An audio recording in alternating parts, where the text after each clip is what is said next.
Alright, what's going on, guys? It's Luke here. Today, I wanted to knock out another video, kind of re-going over this trade today. I'm going to upload this on the weekend, probably on Saturday, because I know a lot of people like to kind of do some learning videos and kind of try to work on their craft on the weekend. So I figured I would re-go over this trade. I already filmed a trade recap on this. This is Thursday, March 5th's trade. And if you guys see my recap, you already seen this, but I really wanted to go over it, kind of slow down and go over the points on this trade, because this was like almost a pretty much textbook continuation model trade. If you guys haven't seen the videos that I've made going over my continuation model, I'll drop links in the comments, but if you go to my education playlist, you'll see the continuation model and how to trade continuation is the right way. And you'll see in those videos, especially the video where I said how to trade continuation is the right way.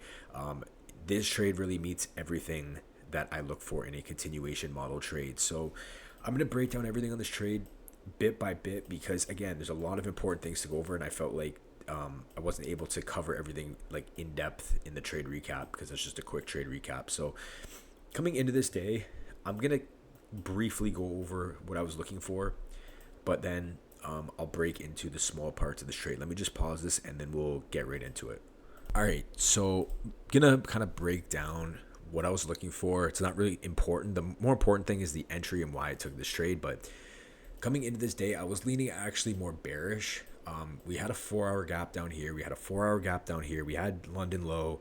We had this AM low. And what I wanted to see ideally was a move down towards kind of equilibrium from this push, which met that 4-hour. And that's actually what ended up happening. We came down. I need to fix this fib tool. I lost my settings on it. But as you can see, we tapped like OTE, whatever, and we bounced off it. It ended up happening later in the session. So coming into the morning, basically in the pre-market, we had swept out London low. So the way I'm looking at this from a continuation perspective is, okay, here, let me put the 15-minute on so you guys can see what I'm talking about. This is what I see coming into market open. I'm at my computer. It's 9:15 candle right here. And what do I see? We just swept out London low. ES also swept out London low, right? So what am I seeing? We have a draw lower at a 4-hour gap. We have a draw higher. We had data highs right here, but those end up getting, actually, let me mark those out for the purpose of this. We had these data highs right here from the 8:30 news, because we had 8:30 red folder today. So we had that. So what am I looking at this point? So since we have a draw lower at that 4-hour, and we have data highs, and we have this swing high right here from pre-market, what I'm looking for as a continuation, mainly continuation trader at this point, if we displace lower, we get a retrace. I'm looking for displacement out of a gap, and I'm going to be looking to trade towards this 4-hour, but I want price to displace past London low to confirm that it's going to go to the next draw. And again, what is the next draw? It's this unfilled 4-hour gap. So I want price to displace past London, give me a retrace into a gap with an entry confluence, whether that be displacement, an inversion, CISD, whatever, take that and then target the 4-hour. Now, what do I want to see for the buy side draws? I want to see price displace higher and give me a pullback and an entry towards data highs. And if it runs above data highs, displacement, retrace, and then take an entry and target this high right here. Okay, that's it. So market opens up. Okay, market opens, and it just initially just rips to the upside, and it comes up. We get no pullback, no entry. Obviously, you could have just entered off this 9:30 candle, but again, it's not like I'm not entering off of that. Most times we come up, we take out the data high, as you can see. But what do? When we take out the data high, we pull back into a 5-minute gap. So I'm using this 5-minute gap now as guidance. Price displaced or passed through the data highs, came back into a gap. I want to see price displace out of the gap to the next draw. And what's the next draw? It's this high right here, right? So let me go back to the 5-minute. We pass through the data high. What's the next draw above the data high? It's this high up here, okay? So at this point, price is in this 5-minute gap. So this is a crucial 5-minute gap. And what I like in ads confluence, because I always said to watch ES, what's ES doing? ES is holding this 5-minute gap as well. It's failing to close below it. As you can see, we kind of pushed below it, but we never closed below it. We wick below it, we don't close below it. So what's this telling me? It's showing me that there's a lot of support in this gap, and there's a likelihood that price is going to push up. And it makes sense that because NQ is the leading index, we just swept London low, we pushed past the data high, which is right here. We got to retrace into a gap. Now, if we displace off this 5-minute gap, ES is in line with us, we have a draw higher, then I want to seek out this high right here.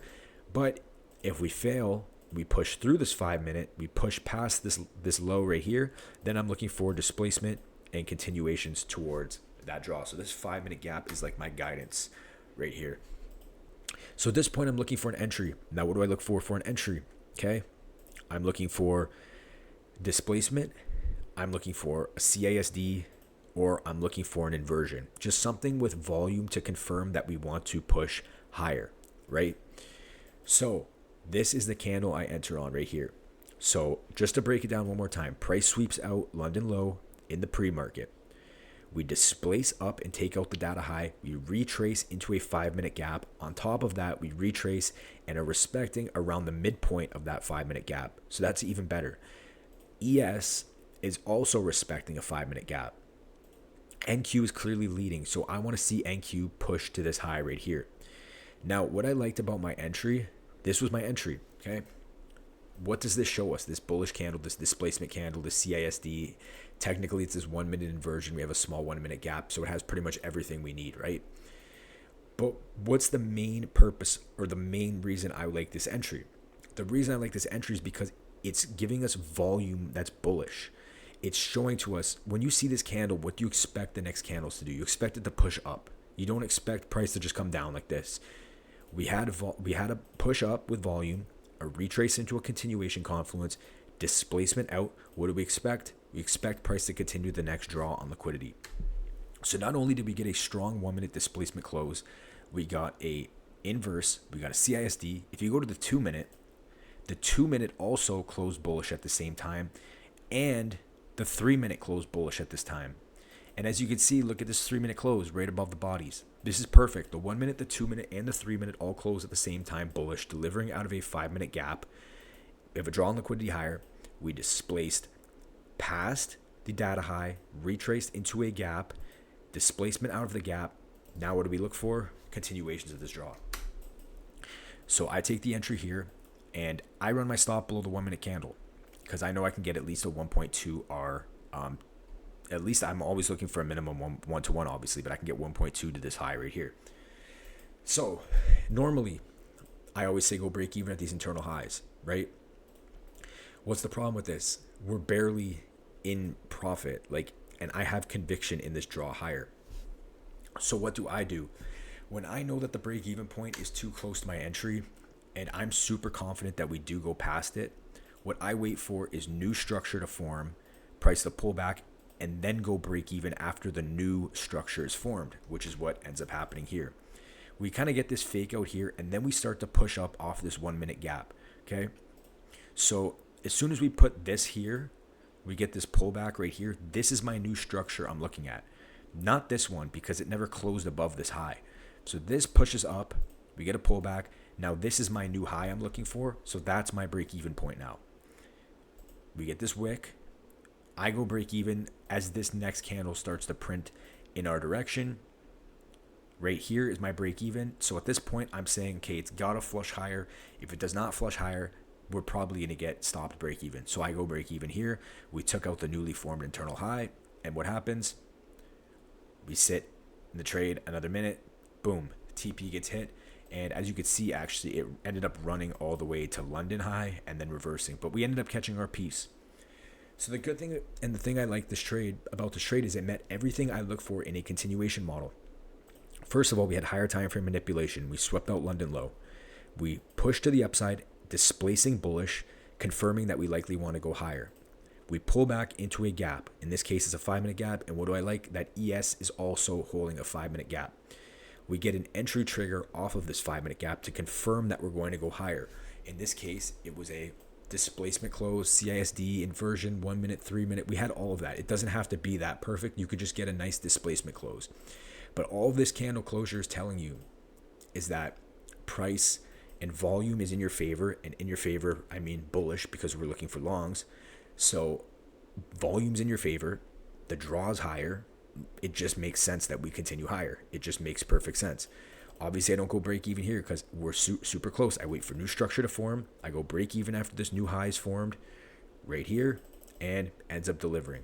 So if you go back and watch that continuation model video, how to trade continuations the right way, you'll see how all of these working parts go into this trade, right? Like everything works in this trade, and it's only a 1.2 hour trade, but this is going to happen more. You'll be able to catch more risk to reward trades, but this is a high win rate, low risk to reward system. But again, you could have even held to this London high. I just didn't care to. I was fine with this TP right here. But you can still obviously hold higher. You can keep runners. Like, it's totally up to you. But that's it for this video, guys. I just wanted to break down this trade again because I thought this was a great continuation model example. I did not see a lot of people really take this. I've seen a few people say on my video and comment on my video that they took this, but I actually really didn't see a lot of like people take this trade, which I was surprised about. I see more people catching this market open trade and then the shorts later. I did see some people catching, but I didn't see a lot catching this trade, which I was shocked about because I usually see people catch these continuations. But anyway, that's it for me, guys. Hope you guys enjoyed this one. Go check out the playlist and you can see all the continuation model videos and you can see what I'm talking about. But anyway, that's it for me. It's going to wrap this one up, guys. Alpha Futures, code LukeX. Go check that out. Alpha Trader is dropping soon. They're just going to be their new trading platform. I think you guys love that. And that's it for me, guys. Hope you guys enjoyed, and I'll talk to you guys in the next one. Peace.